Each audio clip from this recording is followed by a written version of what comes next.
Mereka pikir ini rumah suamiku. Mereka bahkan membawa pelakor untuk mengusirku, tanpa sadar kalau suami yang mereka banggakan itu hanyalah pengangguran yang numpang hidup padaku. Sebelum kita mulai lebih lanjut, yuk, tekan tombol suka, serta tombol subscribe agar tidak ketinggalan kisah menarik lainnya. Dan jangan lupa absen asal kota Bapak Ibu di kolom komentar. Semoga rezeki kita semua dilancarkan, kesehatan kita diberkahi, dan keluarga kita selalu harmonis dalam lindungannya. Amin. Orang-orang di luar sana mungkin melihat aku sebagai istri rumahan biasa. Setiap kali bertemu di arisan kompleks atau saat mengantar anak-anak ke sekolah, tatapan mereka seolah mengatakan hal yang sama. Aku adalah Santi, istrinya Pak Bagas. Wanita beruntung yang hidupnya nyaman, suaminya mapan, punya rumah besar, dan mobilnya selalu mengkilap. Kalau ada yang bertanya kesibukanku apa, aku selalu menjawab dengan senyum yang sudah terlatih. Aku ibu rumah tangga. Jawaban itu selalu membuat mereka mengangguk maklum. Kadang disusul pujian soal betapa enaknya hidupku. Mereka tidak salah, tapi mereka juga tidak sepenuhnya benar. Jauh di balik pintu rumah besar ini, aku menjalani peran ganda. Suamiku, Bagas, adalah pria yang paling kujaga harga dirinya. Di mata dunia, dia harus terlihat gagah, berwibawa, dan sukses. Dan aku adalah sutradara terbaik yang memastikan penampilan panggungnya selalu sempurna. Bagas itu, kalau boleh aku jujur di teras kita ini, adalah karya seniku. Dia ibarat etalase toko yang paling depan. Harus terlihat paling berkilau, paling mewah, dan paling meyakinkan. Padahal, yang punya tokonya, yang memikirkan modal, yang pusing mengatur stok barang, ya aku. Setiap pagi, pemandangannya selalu sama. Bagas akan bangun, mandi, lalu berdiri lama di depan lemari pakaian, memilih setelan kemeja terbaiknya. Kemeja-kemeja mahal yang kubelikan. Dia lalu akan memakai jam tangan berkilauan di pergelangan kirinya. Jam tangan yang cicilannya masih berjalan di kartu kreditku. Setelah itu, dia akan menyambar kunci mobil sedan hitam di atas meja. Mobil yang surat-surat kepemilikannya kusimpan rapi di brankas. Dan tentu saja, atas namaku.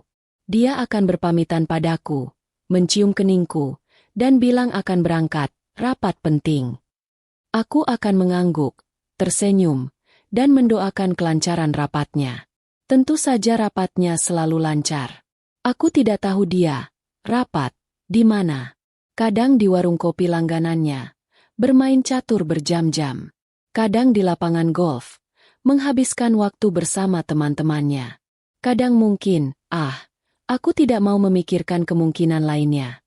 Yang jelas, sementara Bagas sibuk, rapat, aku sibuk kerja sungguhan. Senjataku bukan kemeja licin atau jam tangan mahal. Senjataku cuma satu, daster. Ya, daster favoritku yang warnanya sudah sedikit pudar. Sambil duduk di teras ini, ditemani teh tawar hangat, aku memantau semuanya dari satu benda kecil di tanganku. Ponsel. Dari sini aku mengurus 30 kamar kos-kosan di dekat kampus yang tidak pernah sepi. Aku mengurus 5 rumah kontrakan di pinggir kota. Dan yang paling menyita waktu, aku mengelola bisnis catering makanan sehat yang pesanannya tidak pernah berhenti, melayani puluhan kantor besar di ibu kota. Semua itu kurintis dari nol. Jauh sebelum Bagas tahu caranya memakai dasi yang rapi. Lalu, kenapa aku rela melakukan sandiwara rumit ini? Jawabannya sederhana. Dulu, aku kasihan padanya. Kami menikah karena cinta. Kami merintis semua dari bawah. Dulu, aku jualan kue basah dari pintu ke pintu. Sementara aku sibuk mengaduk adonan. Bagas sibuk menyemangatiku. Itu saja.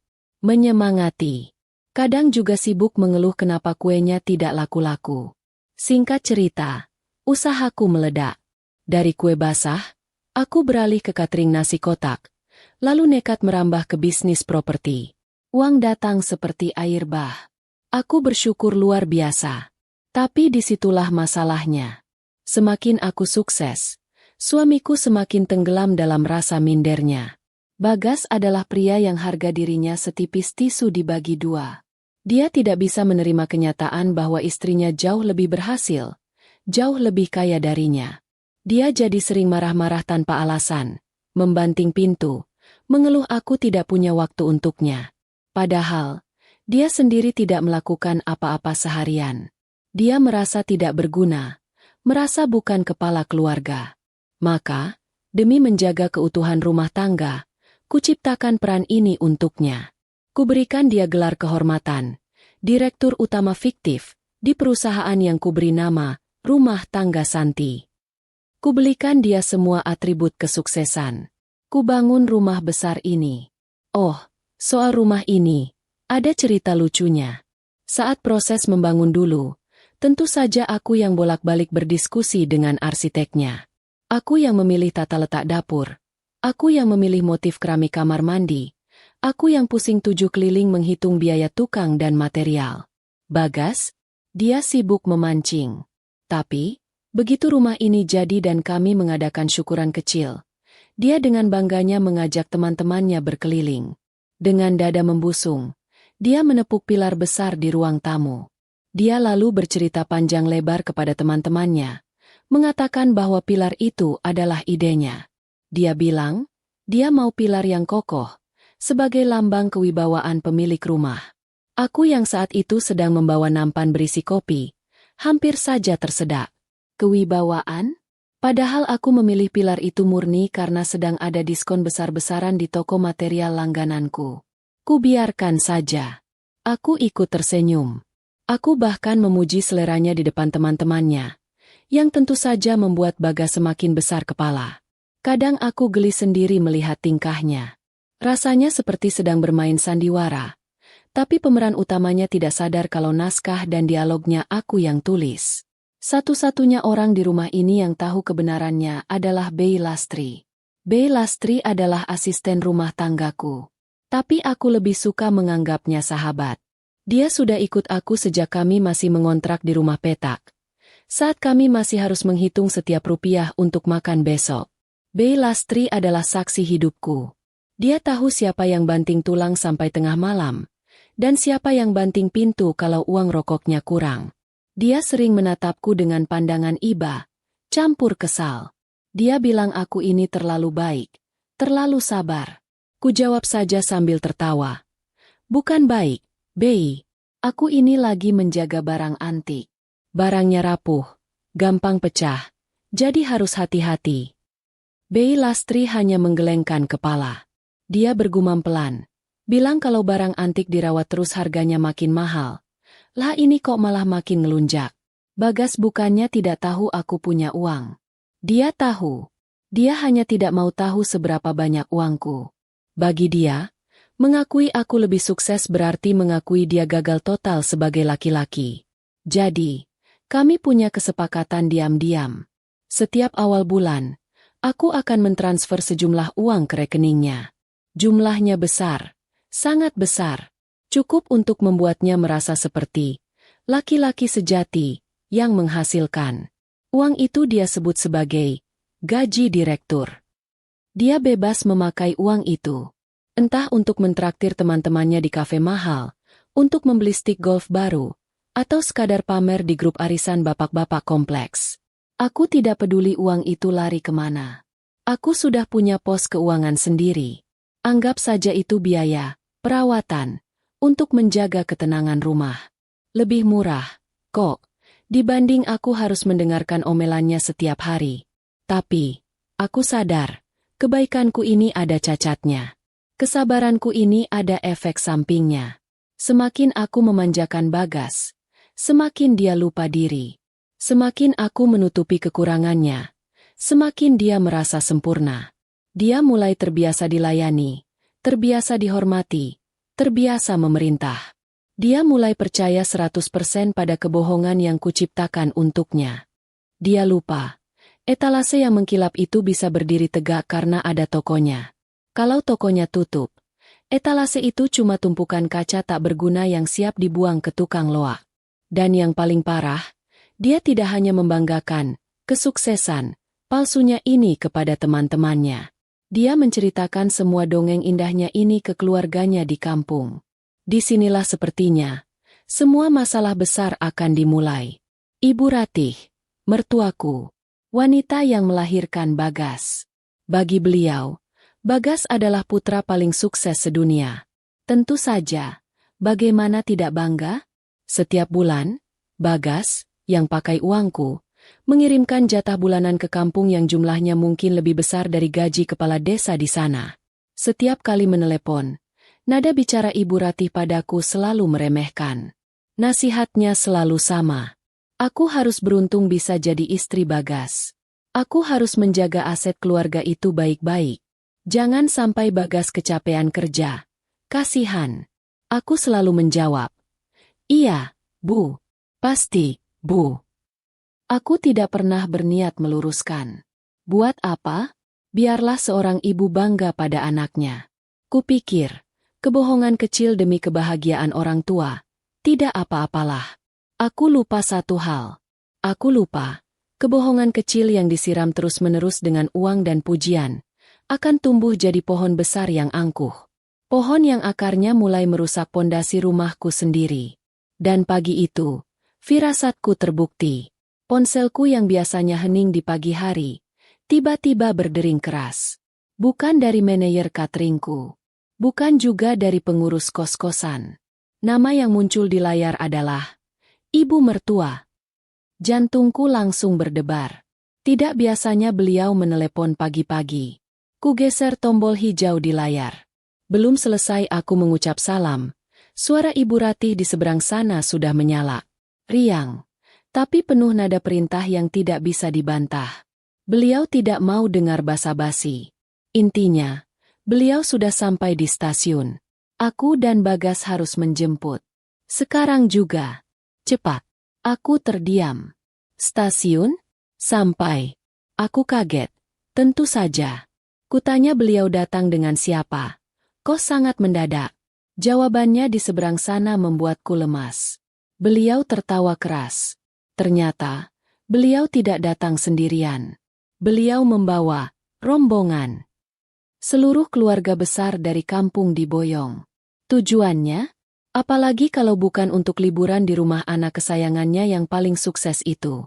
Telepon ditutup. Begitu saja. Aku mematung di teras. Teh tawarku mendadak terasa sangat pahit. Aku menoleh ke dalam rumah. Kulihat Bagas, suamiku, direktur utama fiktif, masih asyik membaca koran di meja makan, pura-pura sibuk. Aku tahu, sandiwara yang sudah kubangun rapi selama bertahun-tahun ini, sebentar lagi akan kedatangan rombongan penonton. Penonton yang sangat merepotkan, yang tidak pernah aku undang, dan yang akan merusak panggungku.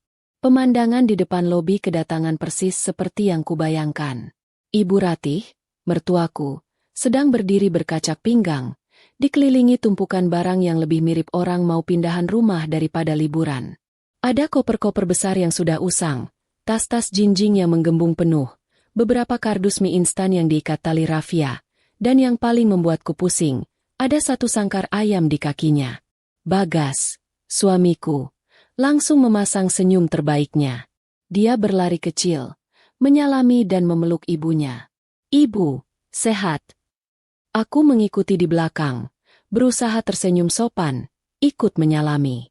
Tapi tangan Ibu Ratih terasa kaku dan dingin saat kusentuh. "Lama sekali," bentak Ibu Ratih. Ini adalah kalimat pertamanya untukku hari itu. Bukan salam, bukan senyuman, hanya bentakan. Beliau menatapku dari atas ke bawah. Aku yang pagi itu hanya memakai kaos oblong sederhana dan celana panjang kain, langsung dinilai. "Kamu ini, Santi, suami kamu sukses. Istrinya kok penampilannya begini amat? Kayak pembantu baru. Malu ibu dilihat orang." Aku menelan ludah. Kulihat Bagas. Kuharap dia membela. Tapi dia hanya tertawa canggung. "Ah, ibu ini bisa saja. Santi kan di rumah saja, Bu." "Di rumah saja." "Ya, di rumah. Mengurus kerajaan bisnisku dari balik daster. Perjalanan pulang adalah neraka kecil pertama. Mobilku, sebuah mobil keluarga yang cukup besar dan nyaman, yang biasanya kupakai mengangkut puluhan kotak catering, kini terasa seperti kaleng sarden. Ibu Ratih duduk di depan. Tentu saja. Di samping, anak suksesnya. Beliau tidak berhenti mengomentari mobil itu. Katanya kursinya keras. Guncangannya terlalu terasa. Beliau membandingkannya dengan mobil kepala desa di kampungnya yang katanya jauh lebih empuk. Aku duduk di belakang. Berhimpitan. Dijepit di antara dua adik ipar yang tidak pernah kutemui sebelumnya. Dan sebuah kardus berisi entah apa yang baunya seperti terasi. Aku hanya bisa diam, memandangi jalanan, sambil menghitung sampai 10 di dalam hati. Berulang kali. Begitu gerbang rumahku terbuka, pemandangan selanjutnya lebih parah. Rombongan itu, yang terdiri dari Ibu Ratih, 3 adiknya Bagas, 2 sepupu jauh, dan 3 anak kecil yang berlarian, langsung menyerbu masuk. Mereka seperti rombongan turis yang baru pertama kali melihat istana. Aku melihat anak-anak itu langsung melompat-lompat di atas sofa beludru putihku. Sofa yang baru kubeli bulan lalu, yang bahkan cicilannya belum lunas. Mereka meloncat sambil memegang cireng yang berminyak. Aku ingin berteriak, tapi ku tahan. Ibu Ratih berdiri di tengah ruang tamu. Beliau memutar badannya, matanya memindai seisi ruangan dengan tatapan seorang penilai barang loak. Tatapannya berhenti pada sebuah guci keramik antik yang kupajang di sudut ruangan. Guci itu adalah hasil lelang yang kudapat dengan susah payah. Harganya cukup untuk membeli sepetak sawah di kampung mertuaku. Ibu Ratih menunjuk guci itu. Santi, panggilnya. Nadanya datar. Aku mendekat. Iya, Bu. Pajangan ini kamu beli di mana?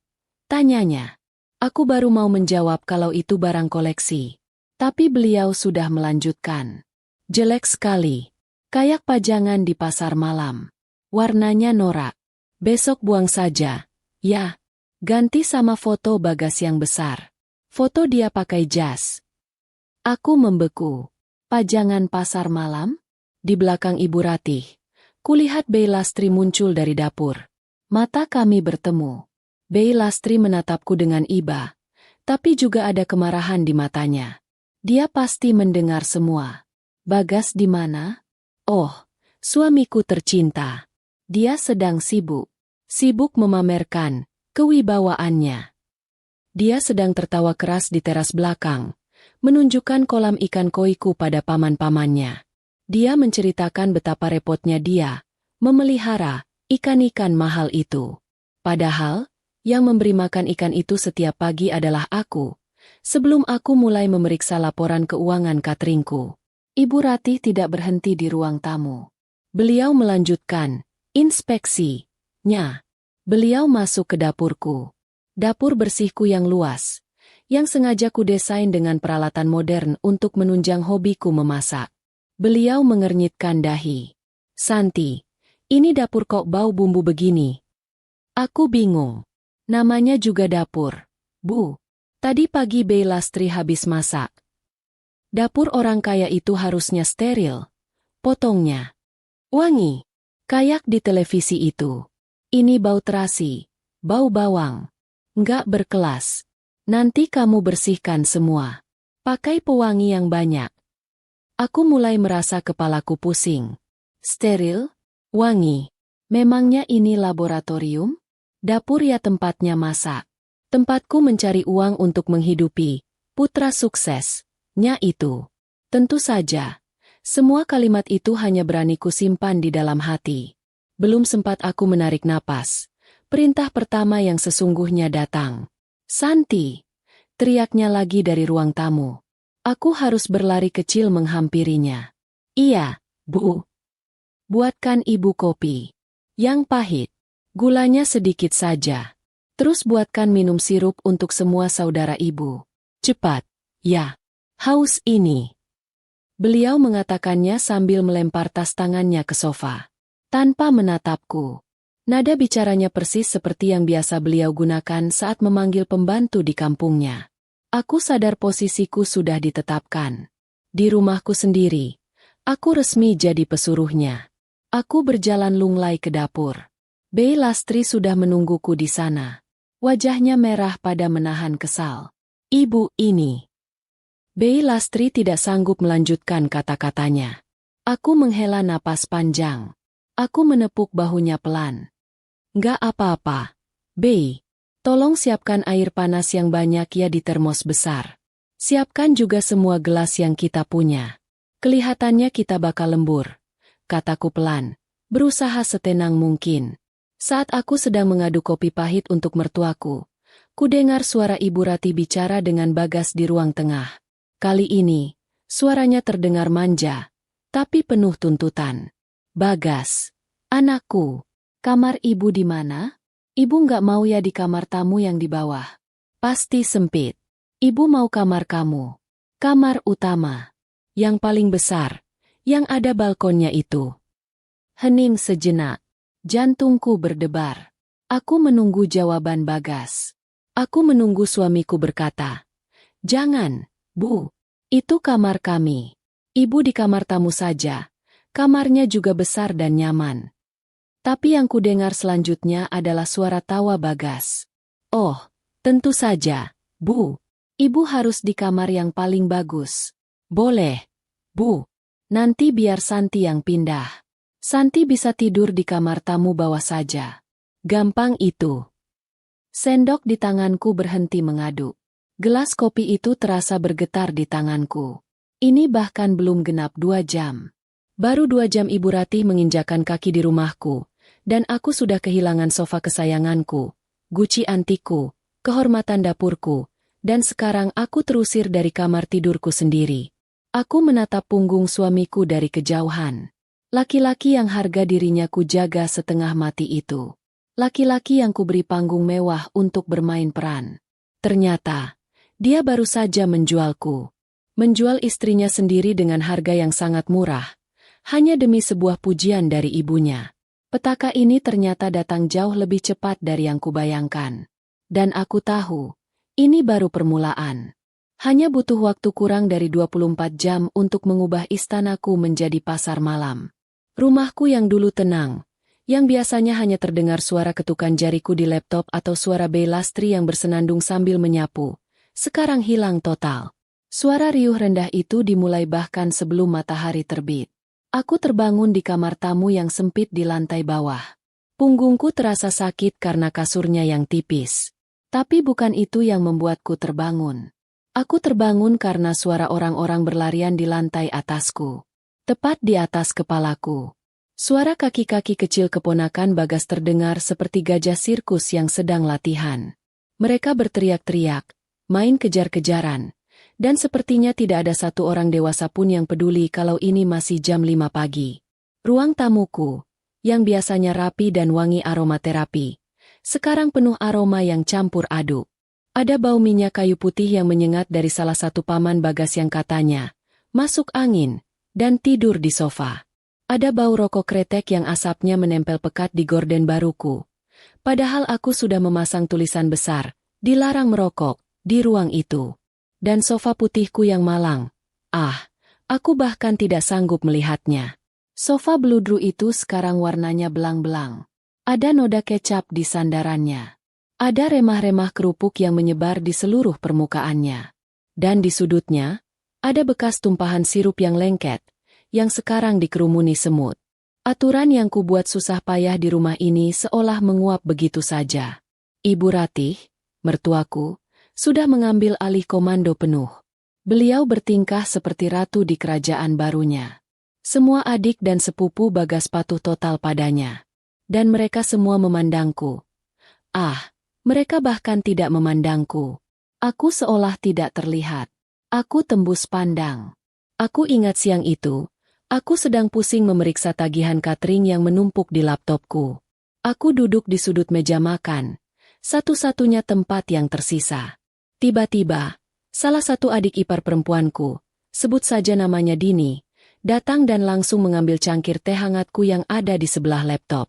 Dia meminumnya. Begitu saja. Tanpa izin. Tanpa basa-basi. Aku kaget. Kutatap dia. Dia hanya nyengir tanpa rasa bersalah. "Pinjam dulu ya, Mbak Santi. Haus," katanya. Dia bahkan tidak menyebutku, Mbak Yu, atau kakak ipar. Langsung panggil nama. Aku ini siapa? teman sebayanya? Dan yang paling membuatku ingin tertawa getir adalah soal makanan. Bisnis utamaku adalah catering makanan sehat. Aku terbiasa makan teratur. Pagi itu, Bey Lastri, yang kasihan padaku, sudah menyiapkan oatmeal dan buah potong untuk sarapanku, seperti biasa. Ibu Ratih melihat mangkukku dengan pandangan jijik. Beliau langsung berteriak dari meja makan. Katanya, "Makanan apa ini? Makanan orang sakit? Makanan burung?" Beliau tidak mau lihat ada bubur aneh itu lagi di meja makan. Anak suksesnya, Bagas, harus makan makanan yang bergizi. Gizi versi Ibu Ratih adalah nasi uduk porsi kuli, lengkap dengan semur jengkol, dan ikan asin yang digoreng kering. Mau tidak mau, aku dan Bey Lastri harus ke pasar lagi pagi itu. Kami berbelanja bahan-bahan yang tidak pernah ada di daftar belanjaku. Dapurku yang tadinya modern dan bersih, kini penuh dengan ulekan sambal terasi dan bau ikan asin yang asapnya memenuhi seluruh rumah. Bey Lastri sampai mengeluh pelan padaku. Dia bilang saringan udara mahal di dapurku bisa-bisa rusak karena harus kerja lembur menyedot asap sebanyak itu. Lalu, di mana Bagas, suamiku tercinta? Di mana direktur utama fiktif? Oh, dia sedang menikmati perannya. Dia duduk di kursi teras favoritku, tempatku biasa bekerja. Sekarang kursi itu didudukinya. Dia dikelilingi saudara-saudaranya, tertawa terbahak-bahak, mendengarkan semua pujian mereka. Dia merasa seperti raja sungguhan yang sedang menjamu rakyatnya. Dia bangga sekali bisa memamerkan hasil jerih payahnya selama ini. Saat aku lewat membawakan mereka nampan penuh kopi dan pisang goreng, Bagas menepuk-nepuk pundakku di depan semua orang. Dia bilang dengan nada bangga, "Bikinin kopi lagi ya, Ma. Yang mantap. Bapak-bapak ini suka kopi buatan kamu." Dia memanggilku, "Mama," tapi nada bicaranya seperti majikan pada pegawainya. Dan saudara-saudaranya memandangku dengan tatapan ya. Begitulah. Tatapan meremehkan. Aku hanyalah istri yang beruntung, yang tugasnya hanya melayani suami sukses dan keluarga besarnya. Malam hari adalah puncaknya. Aku sudah resmi terusir dari kamar utamaku. Kamar itu sekarang ditempati Ibu Ratih. Kamar tidurku, tempat pribadiku, tempatku menyimpan semua dokumen bisnisku, sekarang diacak-acak olehnya. Aku tidur di kamar tamu bawah, dekat dapur. Kamar itu sempit, dan baunya pengap karena tadinya dipakai untuk gudang sementara menyimpan stok bahan catering. Sepanjang malam, aku tidak bisa tidur. Bukan hanya karena kasurnya yang keras, tapi karena suara tawa dan obrolan dari lantai atas tidak berhenti. Mereka sepertinya sedang bermain kartu sambil berteriak-teriak. Suara televisi di ruang keluarga juga menyala keras sekali, menayangkan acara dangdut sampai lewat tengah malam. Aku memeluk lututku di kegelapan kamar sempit itu. Rumah ini kubangun dengan keringatku. Setiap batanya, setiap jengkal keramiknya, adalah hasil kerja kerasku. Dan sekarang, aku menjadi tamu di rumahku sendiri.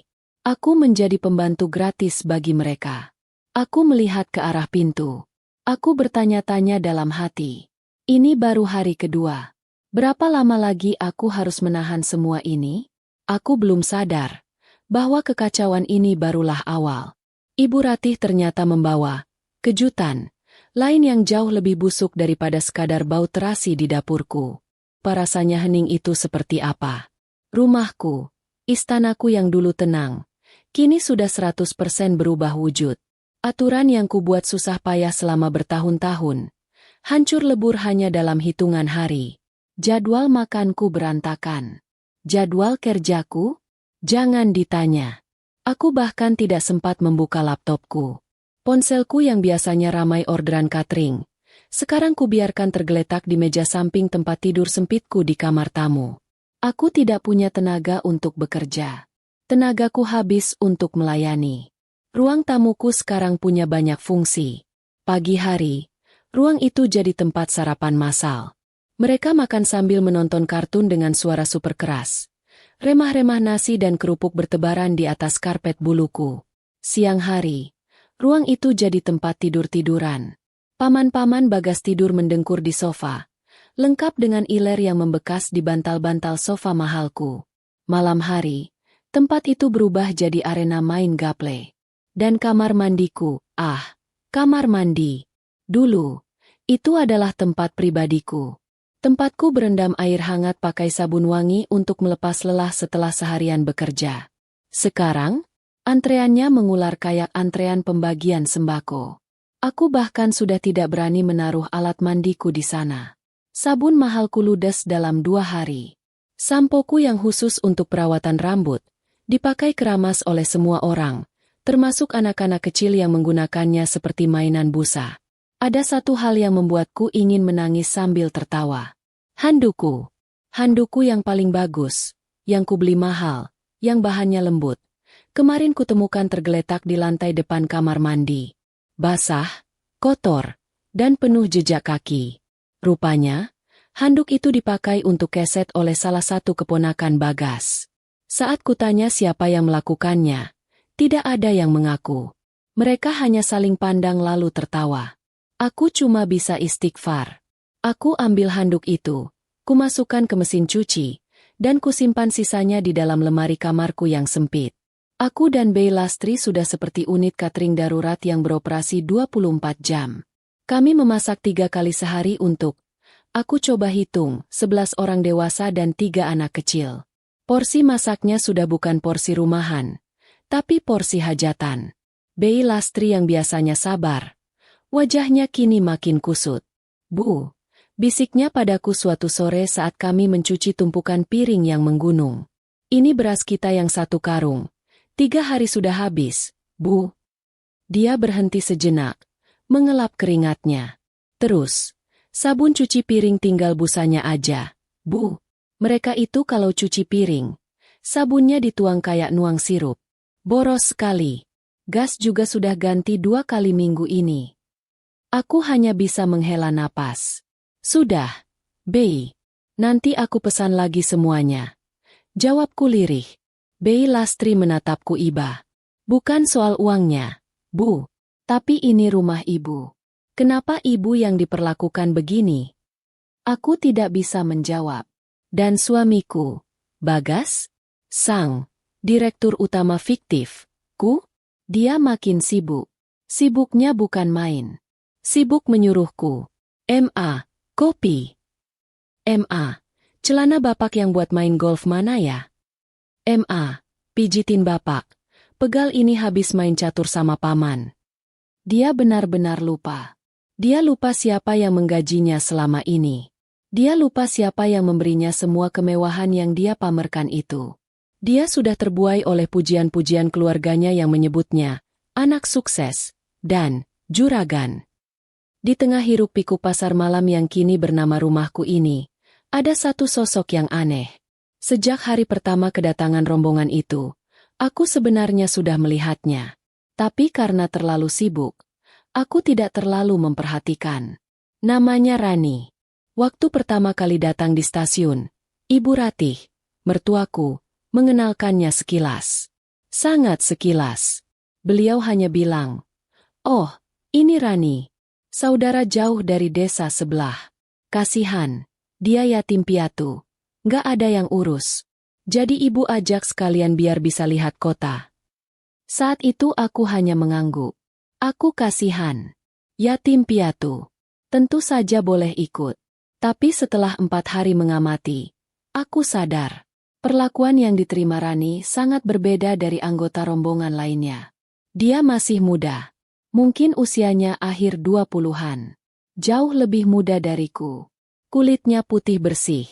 Terawat. Badannya bagus. Cara dia berpakaian juga sangat berbeda. Walaupun Ibu Ratih bilang dia dari kampung, pakaiannya selalu terlihat baru. Dan modelnya ketat. Kaosnya pas badan. Celananya juga membentuk lekuk tubuh. Bibirnya selalu dipoles pewarna bibir yang merah menyala. Bahkan saat baru bangun tidur. Dia tidak pernah ikut repot-repot di dapur seperti adik-adik Bagas yang perempuan. Dia tidak pernah terlihat menyapu atau mencuci piringnya sendiri. Pekerjaannya hanya satu, duduk manis di sofa ruang tengah, menyilangkan kakinya, dan sibuk bermain ponsel. Kalau dia haus, Dia tidak akan ke dapur. Dia akan memanggil Mbak Santi.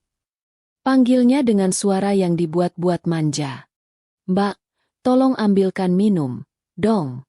Yang dingin, ya, pakai es. Dia memanggilku, Mbak. Bukan, Mbak Yu, atau kakak ipar. Padahal aku istri dari orang yang dia panggil, Mas Bagas. Perutku mulai terasa tidak enak. Tapi yang membuatku benar-benar curiga adalah sikap mertuaku padanya. Ibu Ratih itu orangnya pelit. Pelit pujian, pelit senyum, apalagi padaku. Tapi pada Rani, luar biasa. Pagi itu, saat sarapan, Ibu Ratih mengambilkan nasi goreng porsi besar.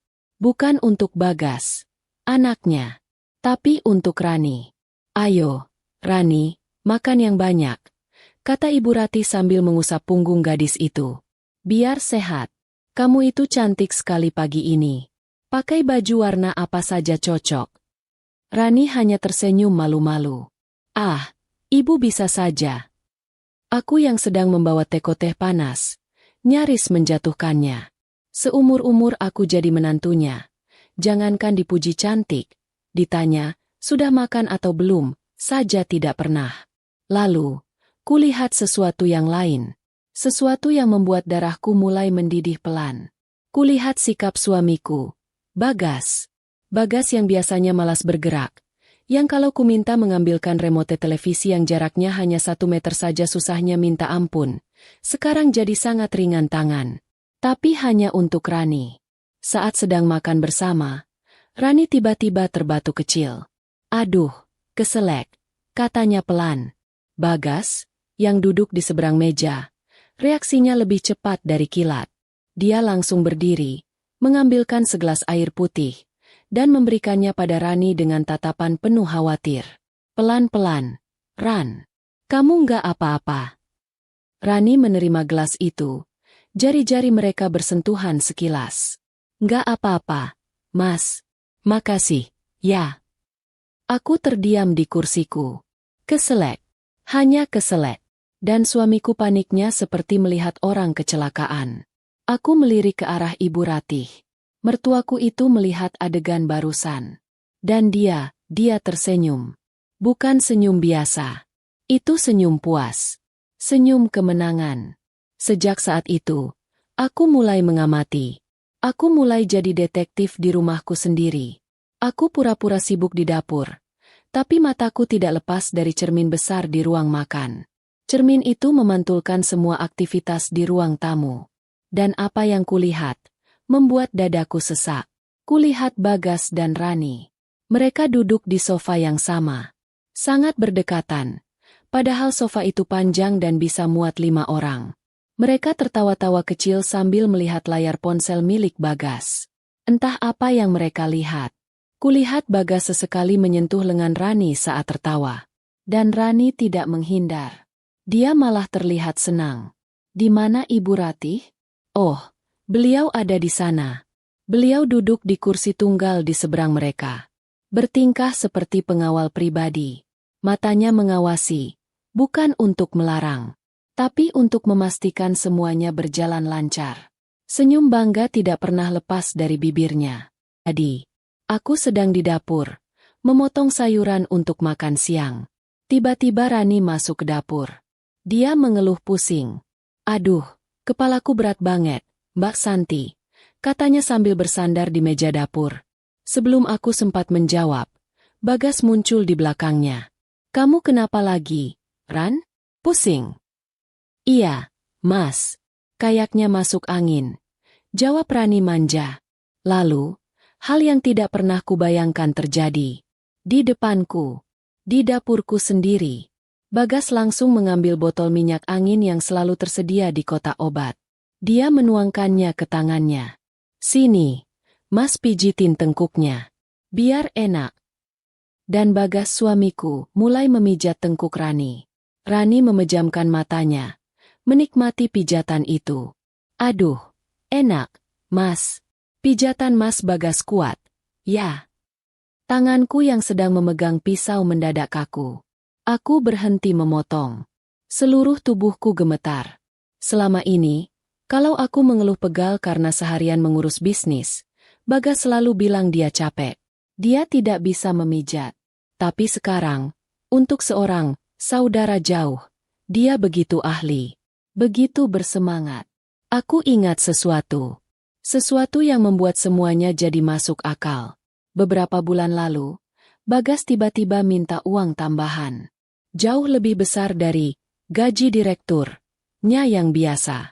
Aku ingat aku bertanya untuk apa. Dia bilang, dengan nada sedikit kesal, bahwa dia ada proyek baru di kampung yang butuh modal. Dia bilang aku tidak perlu tahu detailnya. Sebagai istri, tugasku hanya mendukung. Aku, bodohnya, percaya. Aku yang sedang sibuk mengurus tender catering besar, langsung mentransfer uang itu tanpa banyak tanya. Aku hanya ingin dia diam dan tidak menggangguku bekerja. Sekarang aku sadar. Uang itu, keringatku, jangan-jangan, proyek baru itu adalah gadis ini? Jangan-jangan, uangku dipakai oleh Ibu Ratih dan Bagas untuk merawat Rani di kampung? Untuk membelikannya baju-baju baru, perawatan kulit, dan mempersiapkannya? Lalu mereka membawanya ke sini, ke rumahku. Ini bukan kunjungan keluarga. Ini bukan invasi biasa. Ini adalah rencana kudeta yang terorganisir. Mereka membawanya ke jantung pertahananku. Mereka ingin aku melihatnya. Mereka ingin aku tersiksa pelan-pelan. Aku menatap pisau di tanganku. Lalu aku menatap tengkuk Rani yang sedang dipijat mesra oleh suamiku.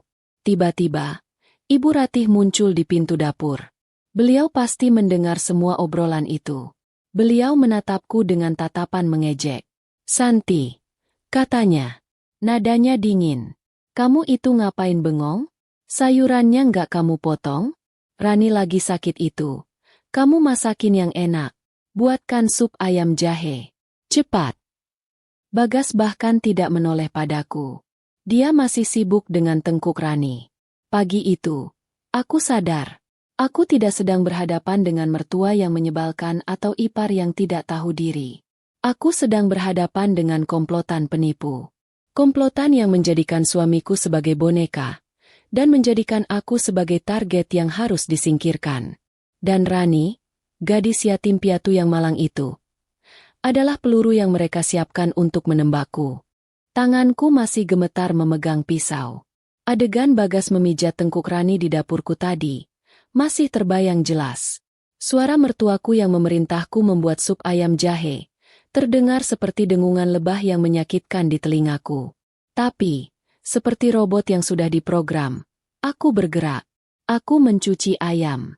Aku mengupas jahe, menggepreknya dengan sedikit lebih keras dari yang seharusnya. Setiap geprekan, aku membayangkan wajah suamiku, wajah mertuaku, dan wajah gadis licik itu. Setengah jam kemudian, sup ayam jahe yang panas dan wangi itu tersaji di meja. Rani sudah duduk manis di meja makan, ditemani Ibu Ratih yang mengipasinya, seolah dia putri raja yang sedang sakit parah. Aku meletakkan mangkuk sup itu di depan Rani. "Makasih ya, Mbak Santi," katanya dengan suara yang dibuat lemah. Suara yang sama sekali tidak terdengar seperti orang sakit.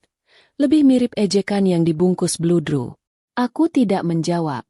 Aku hanya menatapnya. Ibu Ratih langsung menyela. "Kamu itu ditanya kok diam saja? Nggak sopan. Sana, ambilkan kerupuk. Rani, kan suka makan pakai kerupuk." Aku berbalik badan, berjalan ke dapur untuk mengambil stoples kerupuk. Saat itulah aku mendengarnya. Ibu Ratih berbisik pada Rani, tapi cukup keras untuk kudengar. "Sabar ya, Ran. Sebentar lagi, kamu nggak perlu lagi lihat mukanya yang asem itu. Kamu yang akan jadi ratu di sini." Aku berhenti melangkah.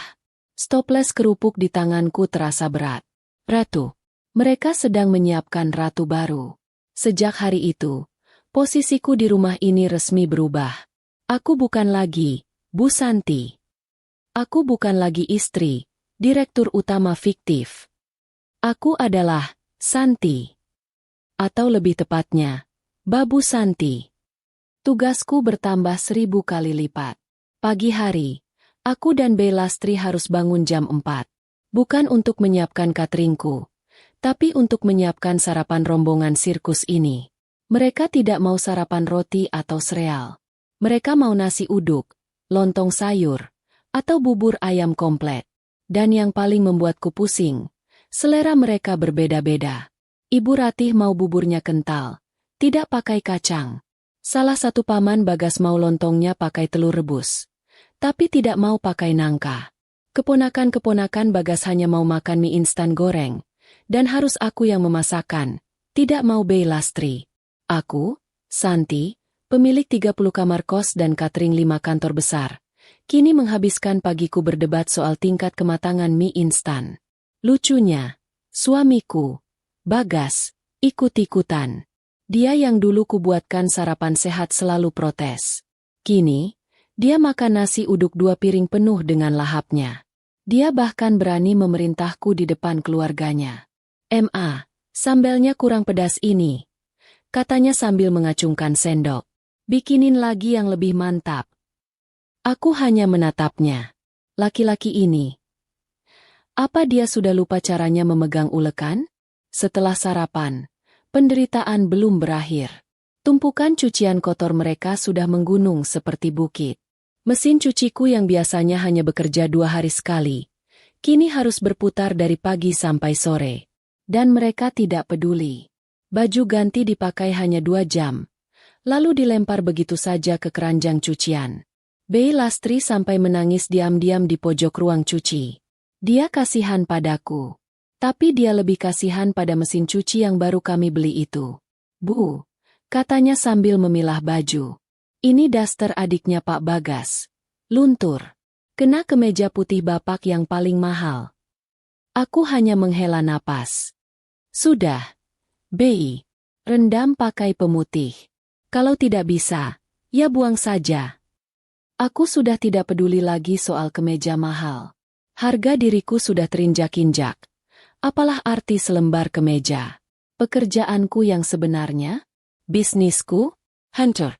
Manajer cateringku meneleponku berkali-kali. Dia bilang ada masalah besar dengan salah satu vendor sayuran. Aku tidak bisa berpikir. Bagaimana aku bisa memikirkan tagihan vendor? Sementara di telingaku Ibu Ratih berteriak minta dipijat kakinya? Bagaimana aku bisa memeriksa laporan keuangan? Sementara di depan mataku, Rani dan Bagas sedang tertawa-tawa di teras. Minum es kelapa muda yang tadi pagi kusuruh Beilastri beli di pasar? Ya, Rani. Bintang utama dalam drama ini. Dia benar-benar diperlakukan seperti putri. Dia tidak boleh menyentuh pekerjaan apapun. Alasannya? Kata Ibu Ratih. Rani itu lagi dijaga. Calon. Ibu Ratih tidak pernah melanjutkan kalimatnya. Beliau hanya akan tersenyum penuh arti ke arahku. Lalu, tibalah malam yang meruntuhkan segalanya. Aku sudah sangat lelah. Punggungku rasanya mau patah. Aku tidur di kamar tamu bawah yang sempit. Kamar yang dulu kugunakan sebagai gudang stok bahan kering catering. Baunya apek, dan kasurnya tipis sekali. Aku baru saja mau memejamkan mata. Saat aku sadar, ponselku mati. Dan pengisi daya ponselku, yang khusus untuk bisnis, tertinggal di kamar utamaku. Di laci meja riasku. Dengan langkah berat, aku naik ke lantai 2. Aku berjalan di lorong yang gelap menuju kamarku. Kamarku sendiri. Betapa lucunya. Aku harus berjalan mengendap-endap di rumahku sendiri. Kulihat pintu kamar utamaku sedikit terbuka. Tadinya, kukira Ibu Ratih yang tidur di sana, sesuai permintaannya di hari pertama. Aku mengetuk pelan. Bu, Ibu, ini Santi. Tidak ada jawaban. Yang ada hanya suara dengkuran halus. Bukan dengkuran Ibu Ratih yang biasanya keras seperti mesin diesel. Aku mendorong pintu itu pelan. Dan apa yang kulihat, membuat darahku berhenti mengalir. Kamarku. Wanginya berbeda. Bukan lagi wangi aromaterapi lavender yang menenangkan. Kamarku kini beraroma parfum melati yang manis dan menusuk. Parfum yang selalu dipakai Rani. Dan di atas ranjangku. Ranjang king size yang kubeli dengan bonus proyek pertamaku. Tempatku beristirahat. Tempatku menangis. Tempatku menyusun rencana bisnis. Di atas ranjang itu, bergelung di bawah selimut sutraku, adalah Rani. Dia tidur dengan pulasnya. Sangat pulas. Dia bahkan memakai salah satu baju tidur satinku yang paling bagus. Baju tidur yang Bagas belikan untukku saat kami ulang tahun pernikahan dulu.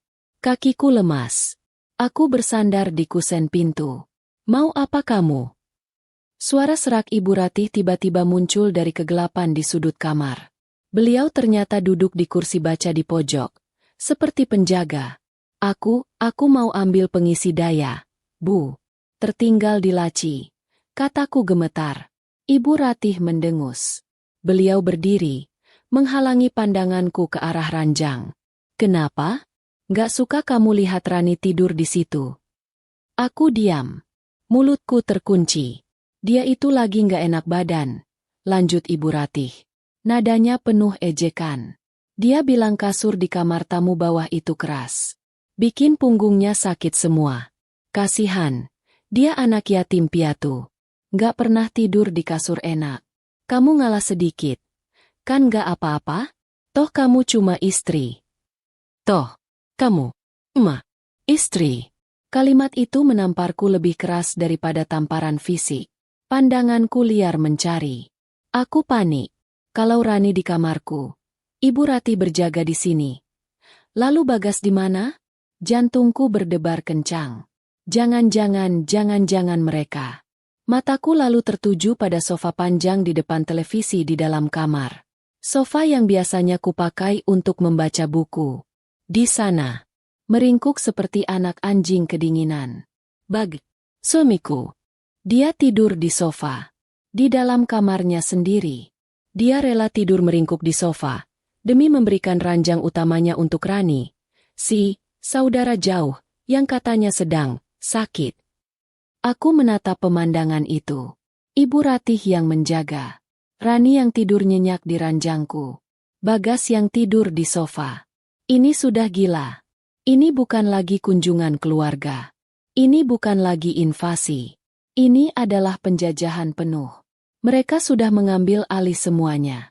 Ibu Ratih berjalan ke laci meja rias, mengambil pengisi dayaku, dan melemparkannya ke lantai di depanku. Nih, ambil. Terus pergi. Jangan ganggu Rani istirahat. Usirnya. Aku membungkuk, memungut pengisi daya itu. Harga diriku ikut kupungut dari lantai keramik yang dingin itu. Aku berjalan mundur, menutup pintu kamarku sendiri. Aku berdiri di lorong yang gelap. Sendirian. Aku sadar. Di rumah ini, aku tidak punya apa-apa lagi. Aku bukan istri. Aku bukan pemilik. Aku hanya babu yang kebetulan surat-surat rumahnya masih atas namaku. Malam itu, di kamar gudang yang apek, aku tidak tidur. Aku tidak marah. Aku mulai menghitung. Aku menghitung semua pengorbananku. Aku menghitung semua penghinaan ini. Dan aku mulai menyusun rencana. Jika mereka ingin bermain sandiwara, aku akan pastikan, akulah yang akan menulis adegan terakhirnya. Dan adegan itu, tidak akan mereka lupakan seumur hidup. Seminggu sudah berlalu sejak invasi itu dimulai. Aku sudah lupa rasanya tidur di ranjangku sendiri. Aku sudah lupa rasanya ketenangan. Dan jujur saja, aku sudah mulai mati rasa.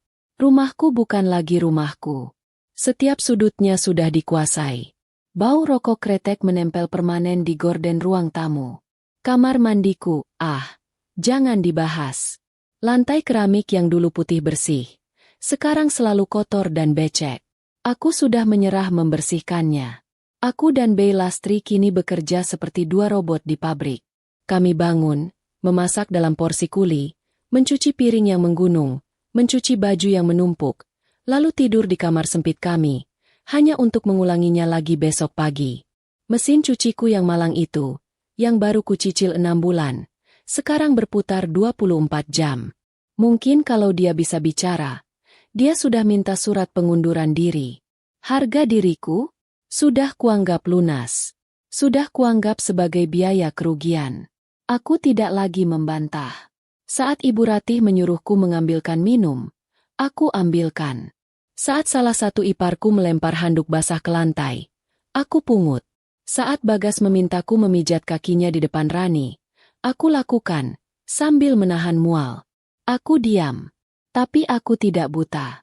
Mataku terus mengawasi. Aku melihat bagaimana Rani semakin berkuasa. Dia tidak lagi tidur di kamarku. Oh, tidak. Dia sudah naik pangkat. Ibu Ratih memutuskan bahwa kamar tamu utama di lantai 2, yang biasanya untuk tamu kehormatan, kini jadi kamar permanen Rani. Sementara Bagas, suamiku, dia kembali tidur di kamarku. Tapi bukan denganku. Dia tidur di sana sendirian. Sementara aku tetap di kamar gudang lantai bawah. Ibu Ratih punya 1000 alasan. Katanya, Bagas itu butuh istirahat tenang. Dia kan kerja keras. Kamu jangan ganggu dia. Santi, tidur di bawah saja. Sekalian dekat dapur. Kalau malam-malam ada yang haus, kamu gampang ambilkan. Kerja keras? Kerja keras apa? Aku ingin tertawa. Kerja kerasnya hanya duduk di teras, memamerkan mobilku, dan menghabiskan uangku. Aku menjadi pengamat di rumahku sendiri. Aku melihat tatapan mata mereka. Aku melihat bagaimana Ibu Ratih selalu berbisik-bisik dengan Rani di teras belakang. Mereka berdua akan tertawa terkikik-kikik, sambil menatap ke arahku yang sedang menjemur pakaian. Aku melihat bagaimana Bagas semakin berani. Dia tidak lagi ragu menyentuh Rani di depanku. Kadang dia, tidak sengaja, menyenggol bahu Rani saat di meja makan. Kadang dia memuji masakan Rani, yang sebenarnya aku yang masak, tapi Rani hanya menaburkan bawang goreng di atasnya. Wah, masakanmu enak sekali, Ran. Calon istri idaman, kata Bagas suatu hari. Ibu Ratih langsung menimpali. Jelas, Rani itu paket lengkap. Cantik, muda, nurut, gak kayak. Ibu Ratih melirikku. Gak kayak yang lain. Kaku, tua, gak bisa dandan. Aku hanya terus mengunyah nasiku. Rasanya seperti mengunyah kerikil. Tapi, mereka lupa satu hal. Mereka lupa, di rumah ini ada satu orang lagi selain aku yang matanya selalu terbuka. Seseorang yang mereka anggap tidak ada. Sama seperti mereka menganggapku tidak ada. Bey Lastri. Bey Lastri adalah sahabatku. Kesetiaannya tidak pernah luntur. Dan karena dia dianggap hanya pembantu, dia bisa bergerak bebas. Dia bisa mendengar apa yang tidak bisa kudengar. Pagi itu, suasana rumah terasa aneh. Lebih tegang dari biasanya. Ibu Ratih bangun lebih pagi. Beliau tampak sangat bersemangat. Beliau bahkan memakai baju kebaya terbaiknya. Padahal hanya di dalam rumah. Rani juga sama. Dia berdandan lebih menor dari biasanya. Rambutnya disanggul modern. Dan dia memakai parfum melatinya yang menusuk hidung itu sejak pagi. Malam ini kita makan besar. Teriak Ibu Ratih dari meja makan. Beliau memanggilku dan Bey Lastri. Santi, Lastri, dengar ya. Malam ini, Ibu mau kalian masak yang paling enak. Bikin ayam bakar, gurame asam manis, udang saus padang, sayur asem, sambal terasi. Daftar pesanannya panjang sekali, seperti mau mengadakan syukuran. Aku hanya mengangguk. Memangnya ada acara apa, Bu? Tanyaku pelan. Ibu Ratih tersenyum sinis. Ada, dong. Acara penting. Acara perayaan. Sudah, jangan banyak tanya. Pokoknya masakan harus siap jam 7 malam. Jangan sampai malu-maluin di depan Bagas. Aku dan Bey Lastri langsung ke pasar. Belanjaan kami penuh 2 troli besar. Uangku lagi, tentu saja. Sepanjang perjalanan, Bey Lastri diam 1000 bahasa. Wajahnya tegang. Bibi kenapa? Tanyaku. Bey Lastri menggeleng. Nggak apa-apa, Bu. Perasaan saya nggak enak saja. Saat kami kembali dan mulai sibuk di dapur, kekacauan itu terjadi.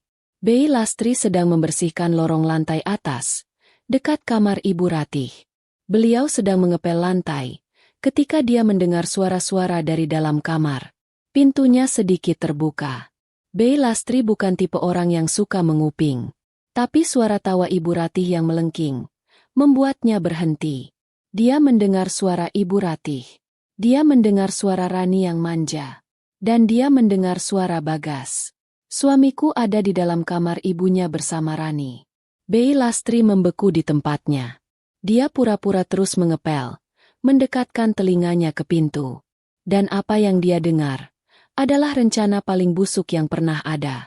Bei Lastri mendengar Ibu Ratih sedang melatih Bagas.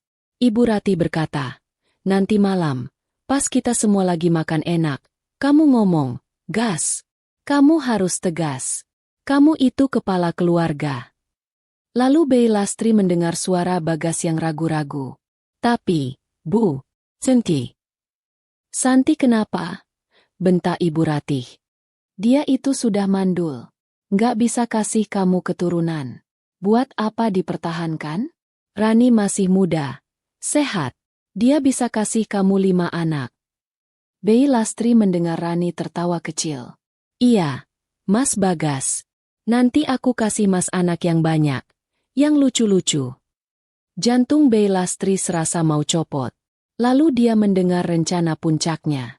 "Pokoknya," kata Ibu Ratih dengan nada final, "malam ini, di depan semua keluarga besar, kamu ceraikan Santi.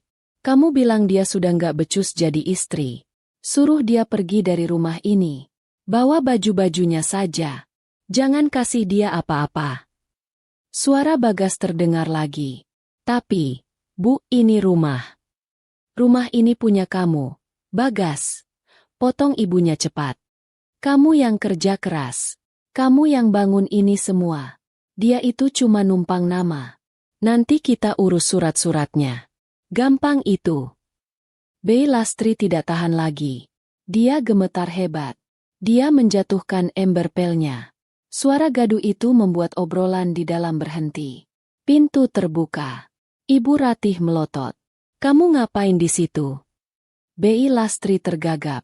"Maaf, Bu, embernya licin, saya mau lanjut ngepel." "Sudah, pergi sana. Urus dapur. Jangan nguping urusan majikan," bentak Ibu Ratih, lalu membanting pintu.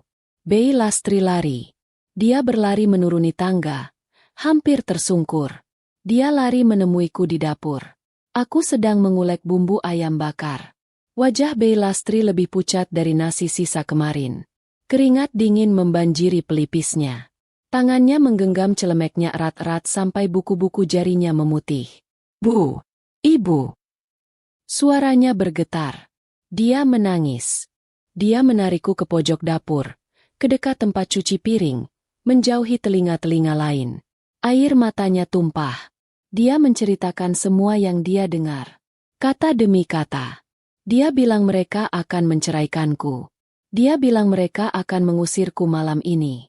Dia bilang mereka pikir ini semua rumah Bagas. Aku berhenti mengulek. Aku meletakkan ulekan itu perlahan. Aku menatap Bei Lastri yang sesenggukan hebat. Aku mengusap air matanya.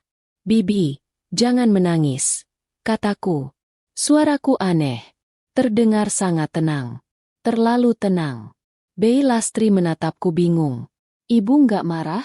Ibu nggak takut? Kita harus bagaimana, Bu?" Aku tersenyum. Senyuman pertama yang kurasakan tulus dalam seminggu terakhir. Malam ini, di meja makan, mereka ingin mengusirku dari rumahku sendiri. Mereka ingin mempermalukanku di depan semua orang. Oh, mereka tidak tahu. Mereka baru saja memberiku panggung terbaik untuk pertunjukanku. Mereka sudah menyiapkan penontonnya. Dan mereka sudah menyiapkan hidangan pestanya. "Bibi," kataku pelan, sambil mengambil lagi ulekan. "Kita lanjutkan masak." "Masak, Bu?" Bei Lastri masih bingung. "Iya, kita masak yang paling enak. Ini, kan acara perayaan. Kita harus pastikan, ini akan jadi makan malam yang tidak akan pernah mereka lupakan seumur hidup mereka." Bei Lastri menatapku. Tangisnya berhenti. Dia melihat sesuatu di mataku. Bukan ketakutan. Bukan kesedihan. Itu adalah api. Dan di dapurku yang berbau bumbu ayam bakar itu, aku mulai menyusun naskah untuk adegan terakhirku. Tepat pukul 7 malam. Di meja makan panjangku, Meja yang kubeli dari lelang kayu jati, sudah penuh sesak. Pemandangan di atasnya luar biasa meriah. Aroma ayam bakar bumbu rujak yang pekat berpadu dengan wangi gurame asam manis. Udang saus padang yang merah menyala tersaji di piring terbesar. Sayur asem, sambal terasi, lalapan segar, dan kerupuk udang semuanya lengkap. Ini bukan sekadar makan malam. Ini adalah pesta. Pesta yang mereka minta, pesta yang kubuat, dan pesta yang akan mereka bayar mahal. Ibu Ratih duduk di kursi utama. Kursi kepala keluarga. Tentu saja. Beliau sudah memakai kebaya terbaiknya, yang entah kapan beliau siapkan.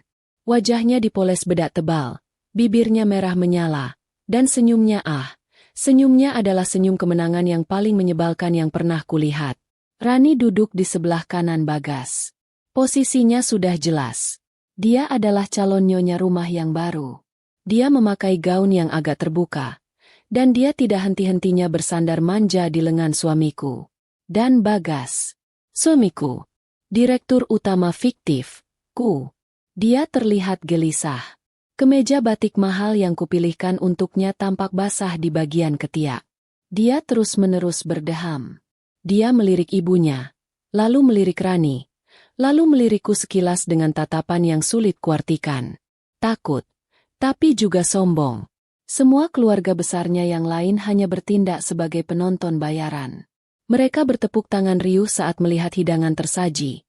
Mata mereka berbinar-binar melihat makanan gratis dan mewah. Aku dan Bey Lastri berdiri di sisi ruangan. Seperti dua pelayan yang menunggu perintah. Mereka mulai mengambil nasi. Ibu Ratih yang pertama, disusul Rani, lalu Bagas. Mereka makan dengan rakus. Suara sendok dan garpu beradu dengan piring adalah satu-satunya musik di ruangan itu. Mereka memuji masakanku. Wah, ayam bakarnya mantap, kata salah satu paman. Udangnya ini, bumbunya pas, timpal yang lain. Ibu Ratih tersenyum bangga, seolah dialah yang memasak semua ini. Tentu saja, di rumah anak saya, semua harus nomor satu, katanya, sambil menyuap sepotong besar ikan ke mulutnya. Aku hanya diam memperhatikan.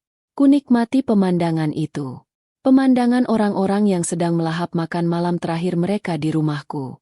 Makanan yang kubeli dengan uangku. Dimasak di dapurku. Disajikan di atas piring-piringku.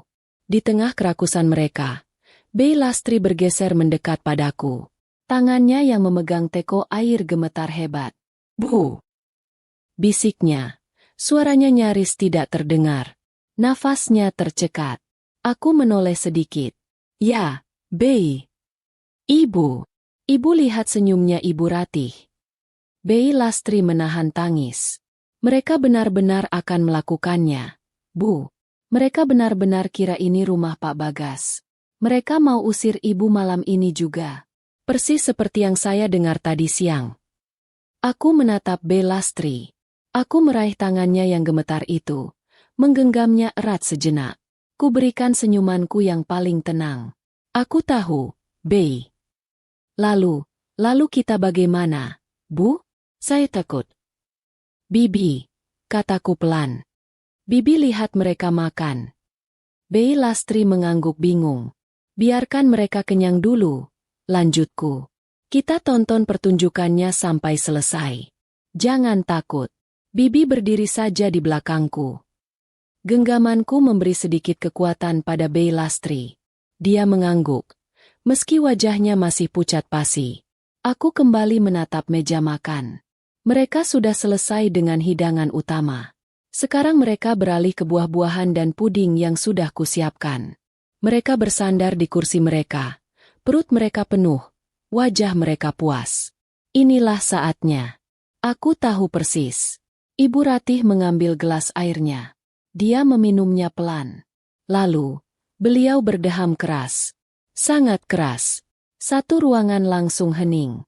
Semua obrolan berhenti. Suara sendok diletakkan. Semua mata tertuju pada Ibu Ratih. Beliau menatap Bagas. Memberinya isyarat dengan dagunya. Sekarang giliran Bagas. Dia ikut berdeham. Dia duduk lebih tegak. Berusaha terlihat berwibawa. Dia membetulkan posisi kemejanya. Dia menatapku. Aku berdiri di sana. Di pojok ruangan. Dekat pintu dapur. Masih dalam balutan daster rumahan yang sedikit kotor karena bekas bumbu. Posisiku persis seperti posisi seorang pembantu yang sedang menunggu perintah majikannya. Mereka semua menatapku. Keluarga besar Bagas menatapku dengan pandangan ingin tahu. Rani menatapku dengan senyum sinis yang ditahan. Ibu Ratih menatapku dengan tatapan menghina. Dan Bagas dia menatapku dengan tatapan dingin. "Santi," katanya. Suaranya dibuat berat dan dalam. Nada suara yang tidak pernah kupakai saat dia memintaku uang. Seluruh ruangan menahan napas. "Ada hal penting yang harus aku dan ibu sampaikan," lanjut Bagas. "Ini menyangkut masa depan kita semua. Dan masa depan rumah ini." Aku hanya menatapnya balik. Tanpa ekspresi. "Silakan, Mas Bagas," kataku. Suaraku terdengar jelas dan tenang. Aku mendengarkan. Ketenanganku sepertinya membuat Bagas sedikit goyah. Tapi Ibu Ratih, dari samping, menyikut pelan pinggang anaknya.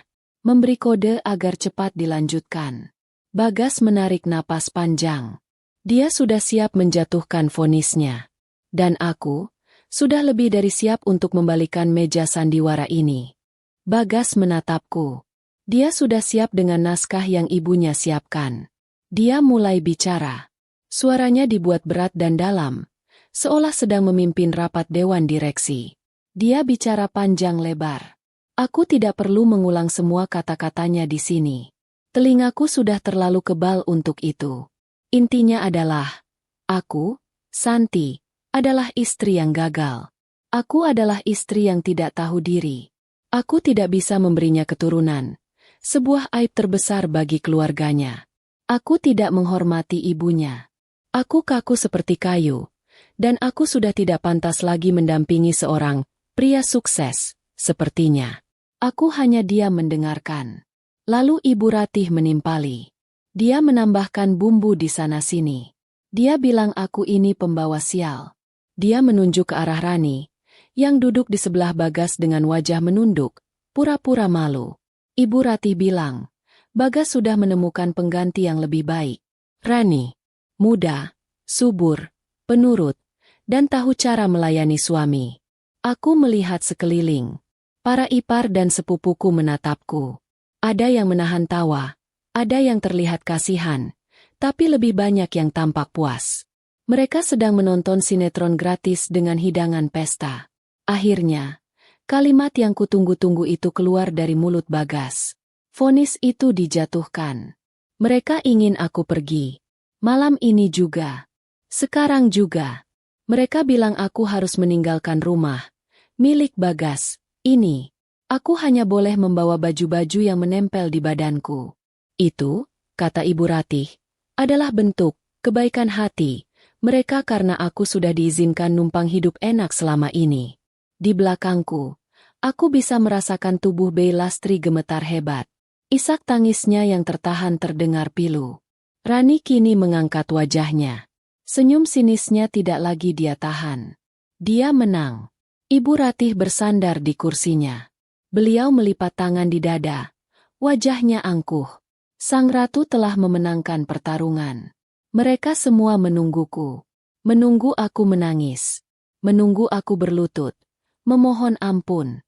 Menunggu aku mengamuk seperti orang gila. Tapi aku tidak melakukan itu semua. Aneh sekali. Di titik terendah dalam hidupku, di saat aku dicampakkan di depan umum, aku tidak merasakan sakit hati. Aku tidak merasakan amarah yang meledak-ledak. Yang kurasakan hanya lega. Beban yang kupikul sendirian selama bertahun-tahun. Topeng tebal yang kupakai setiap hari untuk menjaga harga diri suamiku. Sandiwara melelahkan yang kurawat dengan keringat dan air mataku. Malam ini, semuanya akan berakhir. Perlahan, aku melangkah maju. 1 langkah, 2 langkah. Aku berjalan dari pojokanku yang gelap dekat dapur. Aku melewati kursi-kursi para iparku. Aku berhenti tepat di ujung meja makan. Posisi berdiriku kini menghadap langsung ke Bagas dan Ibu Ratih. Ruangan itu hening.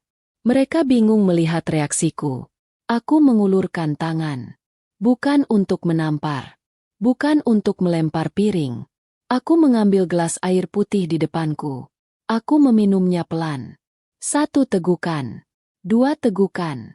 Hingga tandas. Aku butuh membasahi tenggorokanku. Lalu, aku meletakkan gelas itu kembali ke atas meja. Tang!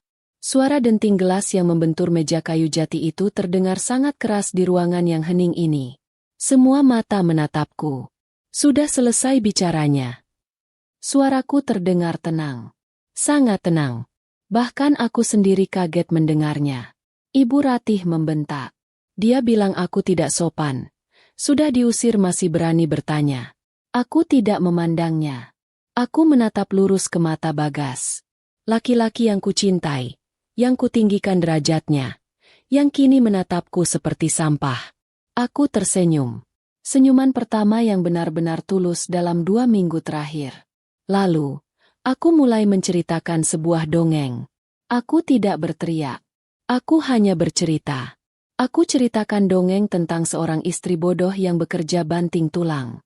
Seorang istri yang merintis bisnis catering dari nol, yang pusing mengurus 30 kamar kos, dan yang baru saja membeli 5 rumah kontrakan lagi. Aku ceritakan dongeng tentang seorang suami yang hebat. Suami yang sibuk rapat di warung kopi. Suami yang harga dirinya setipis tisu, yang harus disokong dengan kemewahan palsu. Aku ceritakan tentang gaji direktur, yang kutransfer setiap bulan ke rekeningnya. Uang yang dia pakai untuk mentraktir teman-temannya, dan mungkin untuk membiayai proyek barunya yang bernama Rani. Saat aku bicara, aku melihat perubahan di wajah mereka. Aku menunjuk ke meja batik yang dipakai Bagas. Ku bilang, kemeja itu dari uangku. Aku menunjuk jam tangan yang melingkar di tangannya. Ku bilang, cicilannya masih berjalan di kartu kreditku. Aku menyapu pandanganku ke seluruh hidangan mewah di atas meja. Ku bilang, semua ayam, ikan, dan udang itu dibeli dengan uangku. Wajah Ibu Ratih mulai berubah. Dari merah angkuh, menjadi pucat pasi. Bibirnya yang merah menyala itu kini terbuka. Tapi tidak ada suara yang keluar. Rani berhenti tersenyum. Dia menatap Bagas dengan pandangan bingung. Dan Bagas, direktur utama fiktif. Wajahnya adalah pemandangan terbaik malam ini. Dia pucat. Sepucat mayat. Keringatnya kini mengucur deras di pelipis. Matanya melotot tidak percaya. Dia membuka mulutnya, mencari-cari suara, mencari-cari pembelaan. Dia pasti berpikir aku berbohong. Lalu, aku menjatuhkan bom terakhir. Aku menepuk meja kayu jati yang kokoh itu. Aku bilang pada mereka, bahwa rumah ini, rumah mewah 2 lantai yang mereka kira milik Bagas, rumah yang mereka kuasai seenaknya. Setiap jengkal tanahnya, setiap batanya, setiap keramik yang mereka injak, surat-suratnya kusimpan rapi di brankas. Dan nama di sertifikat itu adalah namaku. Santi, bukan Bagas. Hening. Hening yang jauh lebih pekat dari sebelumnya. Suara jangkrik di luar rumah dan suara pendingin ruangan tiba-tiba terdengar memekakan telinga. Sendok yang dipegang salah satu paman Bagas jatuh ke lantai. Bunyinya nyaring sekali. Bagas tergagap. Dia bilang aku bohong. Dia bilang aku mengada-ada. Aku tersenyum lagi. Aku berjalan santai ke ruang kerjaku yang kecil di dekat ruang tamu. Ruangan yang mereka acuhkan selama ini. Mereka semua mengawasiku. Aku membuka laci mejaku. Aku mengambil sebuah map plastik tebal berwarna biru. Aku kembali ke meja makan. Dan aku melemparkan map itu ke atas meja, tepat di depan wajah Bagas. Bra, isinya tumpah. Di sanalah buktinya. Di atas sisa-sisa ayam bakar dan kuah gurame. Sertifikat hak milik atas nama Santi. BPKB mobil sedan hitam atas nama Santi. BPKB mobil box catering atas nama Santi. Surat izin usaha perdagangan catering atas nama Santi. Buku tabungan bisnisku, dengan saldo yang mungkin tidak pernah mereka lihat seumur hidup mereka. Aku menatap mereka semua, satu persatu. Para ipar yang pucat, para sepupu yang menunduk, Ibu Ratih yang gemetar. Rani yang membeku. Lalu aku menatap Bagas. Rumah ini milikku. Mobil ini milikku. Bahkan nasi yang baru saja kalian telan, itu milikku. Kalian semua hanya numpang. Dan sekarang, kataku, sambil mengambil ponselku dari saku daster, pesta kalian sudah selesai. Keheningan yang mengikuti jatuhnya map biru itu adalah keheningan yang paling kunikmati seumur hidupku. Ruangan yang tadinya riuh oleh tawa angkuh dan suara sendok garpu, kini senyap. Hening. Semua orang membeku. Aku melihat wajah Ibu Ratih. Mulutnya yang tadi sibuk menghina, kini terbuka. Wajahnya yang dipoles bedak tebal itu kini warnanya abu-abu, seperti kertas koran basah. Matanya melotot ke arah tumpukan sertifikat di atas meja. Aku melihat Rani. Calon ratu, itu. Senyum sinisnya luntur seketika. Dia tidak menatapku. Anehnya, dia menatap Ibu Ratih. Tatapannya penuh amarah. Sepertinya, dia baru sadar kalau dia juga ikut ditipu. Dia dibawa ke sini dengan janji istana, padahal istananya milik orang lain. Dan Bagas, suamiku, tangannya gemetar hebat. Dia mengulurkan tangannya, bukan untuk memegangku, tapi untuk menyentuh kertas-kertas itu. Dia mengambil selembar sertifikat hak milik rumah ini. Dia membacanya. Matanya bergerak bolak-balik. Dia pasti mencari namanya. Tapi yang ada hanya namaku. Santi. Para ipar, paman, dan sepupu yang tadi ikut menertawakanku, kini serentak bergeser. Kursi mereka berderit pelan di lantai marmer. Mereka berusaha menjauh. Menjauh dari Bagas. Menjauh dari Ibu Ratih. Mereka seperti penumpang kapal yang sadar kalau mereka sudah salah naik kapal. Dan kapal ini akan segera tenggelam. Ibu Ratih akhirnya menemukan suaranya. Beliau menjerit.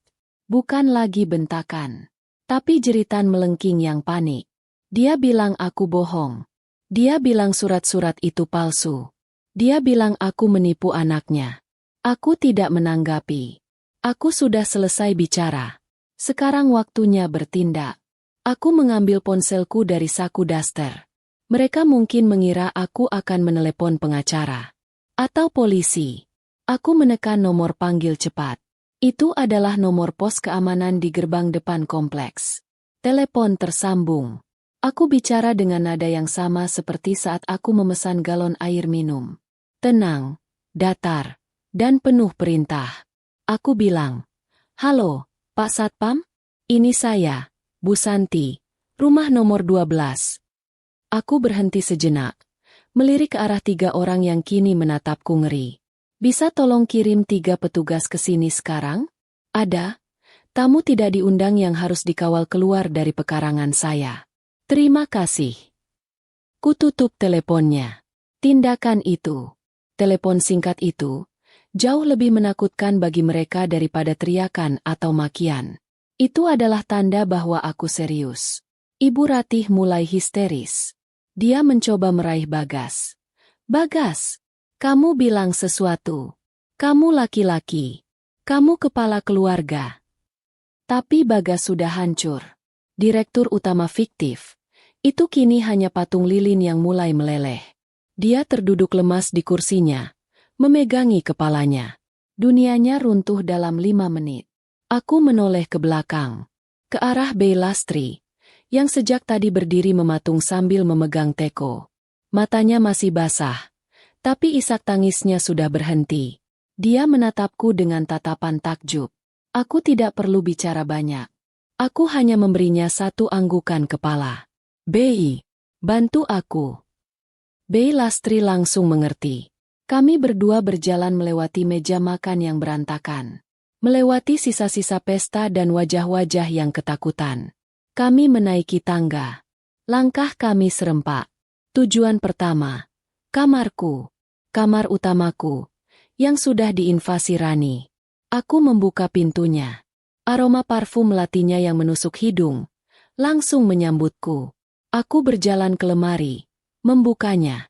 Di sanalah baju-bajuku yang mahal tergantung, berdesakan dengan gaun-gaun ketat milik Rani. Kutarik koper besar milik Rani dari bawah ranjang. Kubuka. Aku tidak melipat. Aku tidak memilah. Dengan kedua tanganku, aku menyapu bersih semua pakaian Rani dari lemari. Baju tidurnya, alat riasnya yang berserakan di meja riasku, sepatu hak tingginya. Kucabut juga spray yang dia tiduri. Kulempar semua ke dalam koper itu. Bei Lastri melakukan hal yang sama di kamar tamu yang ditempati Ibu Ratih. Dia mengemasi daster-daster, kebaya, dan semua barang-barang mertuaku. Kami menyeret koper-koper itu ke lorong atas. Di bawah, aku bisa mendengar mereka mulai panik. Suara Ibu Ratih memanggil-manggil namaku. Aku berdiri di puncak tangga. Bei Lastri di sampingku. Di bawah sana, di ruang depan, Ibu Ratih, Bagas, dan Rani mendongak. Aku menatap koper Rani yang ada di kakiku. Koper besar berwarna merah muda yang norak. Lalu, aku menendangnya. Koper itu meluncur.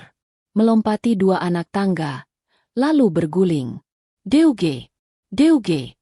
Deuge! Bra! Koper itu mendarat dengan keras di lantai marmer di bawah. Terbuka. Dan sebagian isinya tumpah keluar. Rani menjerit. Aku mengambil koper Ibu Ratih. Ku lempar. Deuge! Deuge! Bra! Bei Lastri, yang sepertinya sudah mendapatkan kembali semangatnya, ikut melemparkan tas-tas jinjing dan kardus mie instan yang mereka bawa. Terjadilah hujan barang-barang dari atas tangga. Seperti longsor. Aku bahkan mengambil sangkar ayam yang Ibu Ratih bawa. Aku membawanya turun dengan hati-hati. Aku tidak punya masalah dengan ayamnya, dan meletakkannya di dekat pintu. Aku dan Bei Lastri menuruni tangga. Melangkah dengan tenang, melewati puing-puing barang bawaan mereka. Bel pintu berbunyi. Tepat waktu. Aku berjalan ke pintu utama dan membukanya. 3 orang satpam tegap berseragam sudah berdiri di sana. Wajah mereka serius. Malam, Bu Santi. Ada yang bisa dibantu? Aku menunjuk ke arah 3 orang yang kini berdiri di tengah tumpukan koper mereka. Malam, Pak. Maaf mengganggu. Tolong bantu keluarkan 3 orang ini. Ibu Ratih, Rani, dan suami saya, Bagas. Mereka menolak pergi dari rumah saya. Para satpam itu profesional. Mereka melihat tumpukan sertifikat di meja. Mereka melihat wajahku yang tenang. Mereka tahu siapa pemilik sah rumah ini. Ibu Ratih mencoba melawan. Dia berteriak. Dia bilang ini rumah anaknya. Dia mencoba mencakar satpam itu. Rani lebih cerdik. Dia tidak melawan. Dia hanya menangis sesenggukan, mencoba menarik simpati. Dia buru-buru memunguti baju-bajunya yang berserakan. Para satpam itu tidak terpengaruh. Mereka mulai menggiring Ibu Ratih dan Rani keluar pintu. Terakhir, Bagas. Dia berdiri mematung di dekat pintu. Dia tidak membawa apa-apa. Dia hanya menatapku. Matanya yang dulu angkuh, kini kosong. Ada permohonan di sana. Dia membuka mulutnya. Santi aku. Aku tidak ingin mendengar. Aku melangkah maju, dan aku menutup pintu. Blem! Kututup pintu itu tepat di depan wajahnya. Aku mengunci grendelnya. Selesai. Di luar, aku bisa mendengar Ibu Ratih mulai berteriak dan menggedor-gedor pintu. Memakiku. Menyumpahiku. Aku bersandar di pintu yang kokoh itu. Rumau. Akhirnya. Hening. Satu-satunya suara adalah isak tangis Bei Lastri. Dia terduduk di anak tangga paling bawah. Tapi kali ini, aku tahu, dia menangis karena lega. Aku berjalan melewati meja makan yang hancur berantakan. Melewati sisa-sisa pesta terakhir mereka. Aku berjalan ke jendela besar di ruang tamu. Kusibakan sedikit gordennya. Di luar sana, di bawah lampu jalan yang temaram, aku bisa melihat mereka. Para satpam sudah pergi, meninggalkan mereka bertiga di jalanan aspal yang dingin. Aku melihat Ibu Ratih duduk di atas kopernya yang terbalik, menangis meraung-raung. Aku melihat Rani, berteriak-teriak marah, menunjuk-nunjuk wajah Bagas. Dia pasti menyalahkan Bagas. Dan aku melihat Bagas. Direktur utama fiktif. Ku. Raja. Ku. Dia hanya berdiri diam di tengah jalan. Bingung. Sendirian. Kemeja batik mahalnya kini kusut. Dia benar-benar numpang. Dan malam ini, dia terusir. Aku berdiri di balik gorden jendela itu cukup lama. Cukup lama untuk melihat pemandangan terbaik yang tidak akan pernah ditayangkan di sinetron manapun. Di luar sana, di bawah lampu jalan yang dingin, pertunjukan yang sesungguhnya baru saja dimulai. Ibu Ratih, yang tadi meraung-raung di depan pintuku, kini sudah kehabisan tenaga. Dia duduk di atas kopernya yang terbalik, menatap kosong ke aspal. Kebaya mahalnya kini kotor dan kusut. Riasan wajahnya luntur oleh air mata amarah. Rani, si calon ratu, menunjukkan warna aslinya. Dia tidak lagi menangis manja. Dia berteriak-teriak histeris. Dia menunjuk-nunjuk wajah Bagas, memakinya habis-habisan. Dia pasti merasa tertipu. Laki-laki sukses yang dijanjikan ibunya, ternyata hanyalah seorang pengangguran yang menumpang hidup pada istrinya. Dan Bagas, direktur utama fiktif, dia hanya berdiri di tengah-tengah itu semua. Seperti patung lilin yang bingung. Dia tidak membela ibunya. Dia tidak menenangkan Rani. Dia hanya menatap nanar ke arah rumah. Rumah yang baru saja hilang dari genggamannya. Kulihat beberapa tetangga mulai mengintip dari balik jendela mereka. Para satpam juga masih mengawasi dari pos mereka di ujung jalan, memastikan drama itu tidak berpindah ke pekarangan orang lain. Mereka kini menjadi tontonan. Dari tuan rumah pesta, mereka menjadi gelandangan yang menyedihkan di tengah malam. Kutarik gordenku. Kututup rapat-rapat. Selesai. Pertunjukan di luar sana bukan lagi urusanku. Aku berbalik badan. Aku menatap rumahku. Istana yang baru saja kurbut kembali. Keadaannya kacau balau. Meja makan penuh dengan piring kotor sisa pesta. Lantai lengket oleh tumpahan minuman. Bau ayam bakar, bau sambal terasi, bercampur dengan aroma parfum melati Rani dan bau rokok kretek paman-pamannya. Rumah ini terasa kotor. Terhina. Di anak tangga, Bey Lastri masih duduk. Isak tangis leganya sudah berubah menjadi tatapan kosong. Dia lelah. Sama lelahnya sepertiku. Aku berjalan melewatinya. Aku tidak berkata apa-apa. Aku berjalan lurus ke dapur. Aku mengambil kantong sampah hitam yang paling besar. Lalu aku kembali ke meja makan. Tanpa bicara, aku mulai bekerja. Aku mengambil piring-piring kotor itu. Sisa-sisa makanan yang mereka lahap dengan rakus tadi, kusapu bersih, kumasukkan ke kantong sampah. Aku tidak mencucinya. Aku tidak sudi. Piring-piring itu, piring yang sudah dipakai oleh mulut-mulut penghina itu, akan kubuang. Bey Lastri melihatku. Dia terdiam sejenak. Lalu, dia bangkit berdiri. Dia mengambil kantong sampah satu lagi. Kami bekerja dalam diam. Kami tidak bicara. Hanya ada suara piring-piring keramik yang berdenting pelan saat kami masukkan ke kantong. Kami menyapu lantai. Kami mengumpulkan gelas-gelas. Malam itu, kami berdua membersihkan sisa-sisa penjajahan. Kami membuang semua sampah, semua kenangan buruk dari rumah ini. Butuh waktu 2 jam. Pukul 1 dini hari, rumah itu akhirnya bersih. Meja makan sudah kosong. Lantai sudah dipel. Kantong-kantong sampah hitam menumpuk di depan garasi. Siap diambil tukang sampah besok pagi. Aku membuka semua jendela lebar-lebar. Kubiarkan angin malam masuk. Mengusir bau rokok. Mengusir bau parfum murahan itu. Aku dan Bey Lastri terduduk di sofa ruang tamu yang kini sudah bersih. Sofa yang sama, yang tadi pagi masih diduduki paman-paman Bagas. Kami tidak bicara. Kami hanya saling pandang.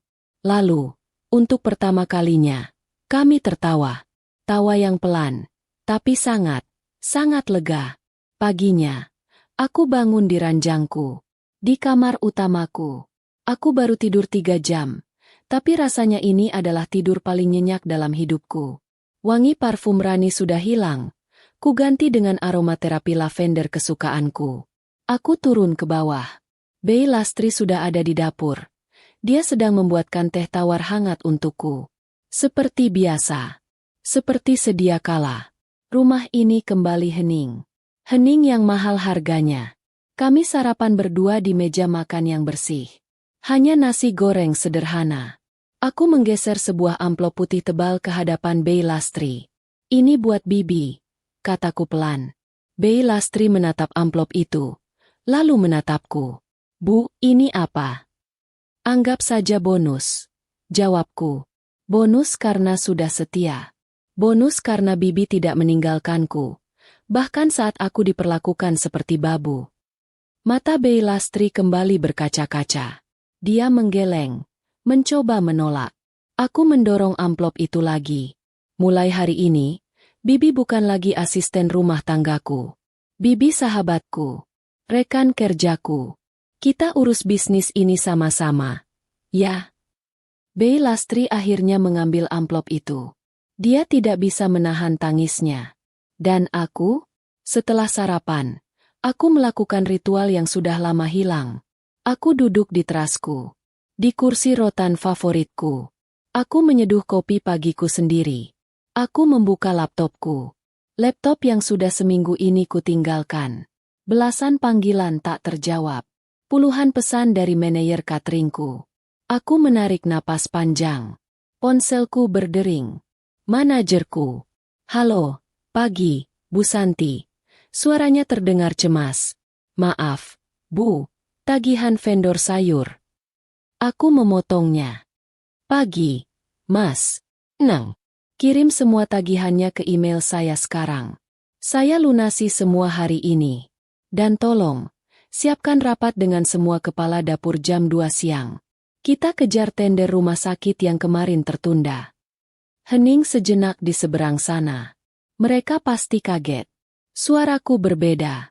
Bukan lagi suara Bu Santi, istri rumahan yang pelan dan ragu. Ini suara Santi, pemilik usaha. Direktur utama yang sesungguhnya. Etalase toko yang rapuh itu sudah kubuang. Sekarang, tokonya bisa terbuka lebar.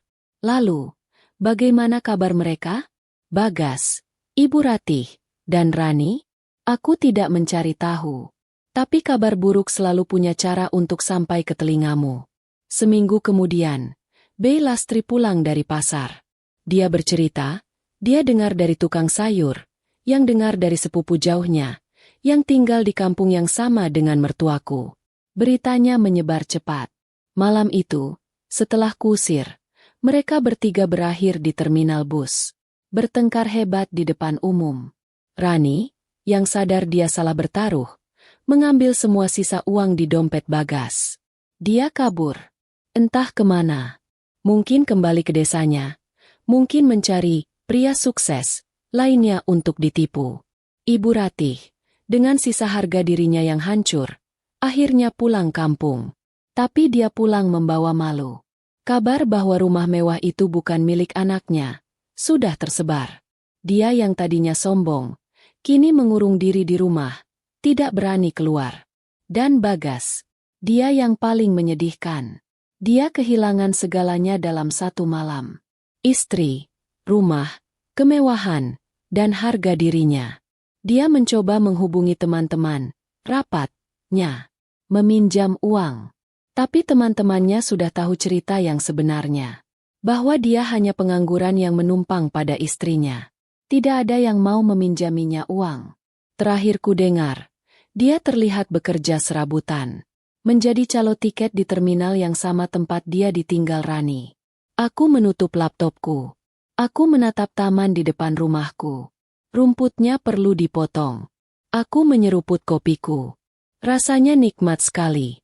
Di jalanan depan rumahku, aku melihat anak-anak kompleks bersepeda. Suara tawa mereka terdengar riang. Rumahku akhirnya kembali tenang, hening, dan damai. Ini adalah istanaku. Dan sang ratu, kini sudah duduk kembali di singgasananya.